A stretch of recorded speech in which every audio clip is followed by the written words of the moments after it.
Thanks for joining us. And today we're going to talk about Kriya Yoga, the spiritual eye, and inner experiences.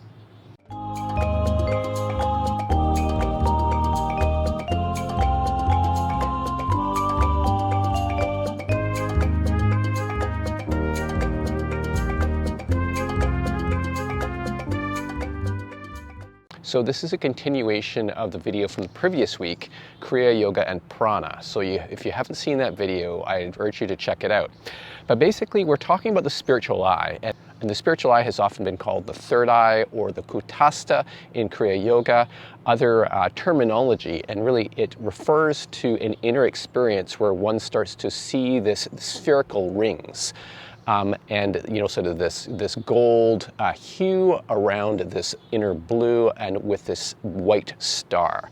And so many people mostly in Kriya Yoga and in other spiritual paths have described this inner experience. And some Kriya Yoga schools put a lot of emphasis on seeing the spiritual eye to the exclusion of everything else, and then even traveling through the spiritual eye. But there's a lot more to inner spiritual experiences than just the spiritual eye. So some Kriya Yoga schools are expecting that people need to see certain things, right? They need to see the spiritual eye before they can move forward. They need to see the lights in the kutastha before they will be taught additional practices by their teacher, right? Those experiences, internal experiences, are signs along the road, right? The trajectory in Kriya Yoga is really about pratyahara initially, right? Internalization, getting into an internalized state. And then the second part, the second sort of major signpost is the tranquil breath, right? And the tranquil breath has also been called breathlessness. The tranquil breath happens when the breath shallows out and basically disappears. And the result of that is that you get drawn deeply within in meditation, right? So it's like you moving into a deep pratyahara, and then you may move into a state called dharana, which is internalized void, right? That is really like where meditation really starts. And from that, what can come out of that is that you can start to have spontaneous experiences, right? And this is a state that we call dhyan, right? It's absorption. We become absorbed in inner experiences.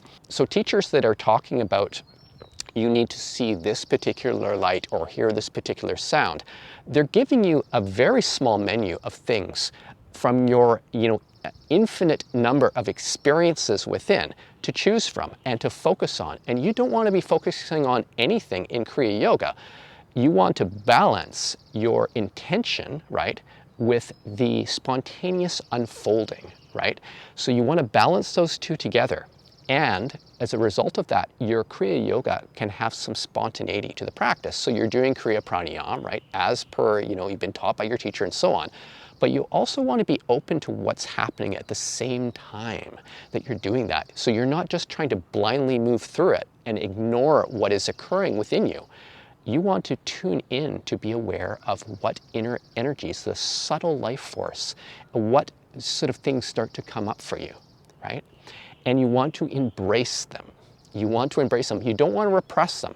People often say, well, what happens after I do my techniques and I'm just sitting there in stillness, right? Because they're very focused on the routine, right?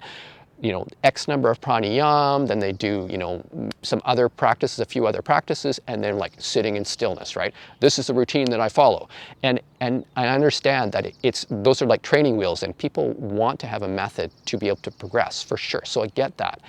But at the same time, you need to be mindful and aware of what is actually happening at the present moment when you're doing your practice. So that is balancing the intention and the spontaneity, right? And then there's something that comes out of those two.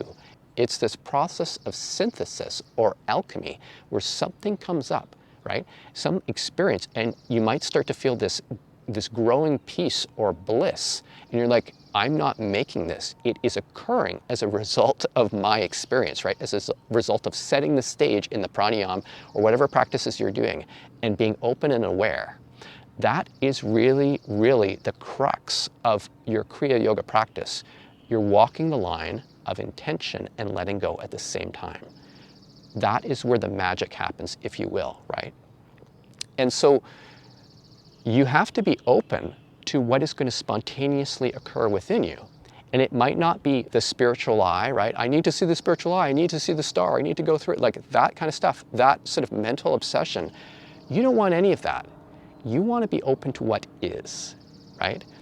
And if you follow the Kriya Yoga methodology, you will start to be drawn within, and you will start to have experiences, but you might not necessarily recognize them as something you've heard from somebody else.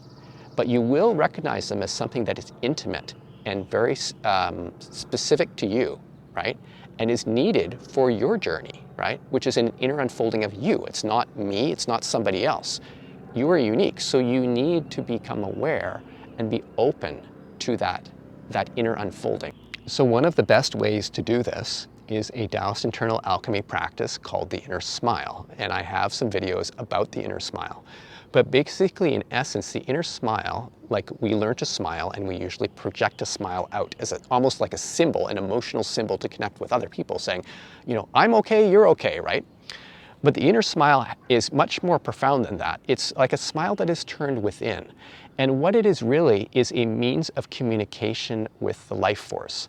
What we tend to do in Kriya Yoga practice and so on, we talk about pranayama, right? Prana, you know, the life force, yama, restraint or control. And we set up a subject-object relationship with prana. We treat it as a means, as a tool to get somewhere or to get something, right? We treat it like an object. What we usually don't do is we don't usually treat it like a subject that has consciousness and can respond to our intention. So this is like the icing on the cake, if you will, for Kriya Yoga practice, is that when you set up a, you know, subject-subject relationship with the life force within, through the inner smile, meaning that you're smiling into it and acknowledging the life force as conscious and trying to connect with it and seeing what there is there and working in a collaborative way for inner unfolding, you start to dissolve the barriers between you and your practice, right? Between your intention and spontaneity. It starts to wed them together into this third aspect that comes out of it, this inner unfolding, right? It's very transformative, but it's intuitive, but you need to be open. And so the inner smile is a way that you can tune into what you're experiencing and to feel it fully, to accept what it is, and to give consent for it to change. Basically, you're saying, I'm okay with this thing to resolve. What we tend to do, and what we have learned, you know, through socialization and so on, is that with unprocessed feelings, unprocessed emotions and so on, we can't deal with them, so we push them down into the basement and suppress them. And they're trapped in the state in which they were when we stopped feeling them and put them away. We want to open that up instead. And that's what we are doing in Kriya Yoga and Taoist Internal Alchemy. That is where you can actually get true gains in your practice, is when you are open. And the inner smile is such a simple practice for allowing that to unfold. It's basically a catalyst for inner transformation. So whatever aspect of Kriya Yoga that you're involved in, feelings are going to come up, which are an aspect of a pattern of the life energy within. And instead of trying to control them, repress them, destroy them, and so on, if you just tune into them and you use the inner smile and smile into them, you dissolve your boundary between that feeling and you. And then there's an integrative process that happens. And you may have realization about certain things, right? You may feel release. You know, it could be a really challenging experience. You could be like, oh my God, I'd forgotten this, and I feel it very strongly. But if you continue to use the inner smile and continue to connect, it will dissolve those boundaries. And then there's a resolution that happens, right? It's beautiful the way, it's a natural unfolding. And so I really encourage you to integrate that inner smile into your practice. It doesn't require you to renounce your Kriya Yoga tradition or follow me or anything. All it requires you to do is to develop that inner sensitivity for smiling within, right? And as things start to change within you, the smiling within resolves a lot of stuff, and then you start to smile without, and then you find everything around you responding, right? It's a great means of communicating with the life force, and the life force pervades everything. It's the entire field in which we exist. So you can set up that subject-to-subject relationship right away with the inner smile. And so the inner smile, really at the essence of it, is about self-acceptance. You're accepting what you feel within, right? That self-acceptance is the basis of self-love. And self-love is the basis of devotion bhakti, right? Because only by accepting yourself and loving yourself can you love things that are outside of yourself, right? So this is a point that a lot of people miss. They want to project their devotion outwards, right, towards a particular ishta, right, a spiritual concept, or you know, it could be Krishna, Vishnu, whatever. It could be Jesus Christ, whatever it is. People want to project that devotion outwards and say, I'm not worthy enough, right? I want you to take away my pain, kind of stuff. But that's not the right way. You want to direct it inwards. You want to accept yourself. And when you accept yourself and there's inner transformation, everything around you is easy to connect with, right? You don't have to worry. You're not being triggered by things around you because you have that self-acceptance, self-love, and then your devotion, your love can flow outwards, right? And so that's really, you know, one of the gems of teachings that come from Taoist internal alchemy, and I know is understood in other spiritual paths. But really that self-acceptance, it can begin with as simple as an inner smile. And with that inner smile, you become inquisitive in your particular meditation process, and you start to become aware, and you start to accept, and you start to have inner transformation. And as things are transformed within, things will be transformed without. So if you have any questions about this video, feel free to send me an email at info@modernkriya.com. Also check our website at modernkriya.com and our YouTube channel. So thanks for joining us, and we will see you next time.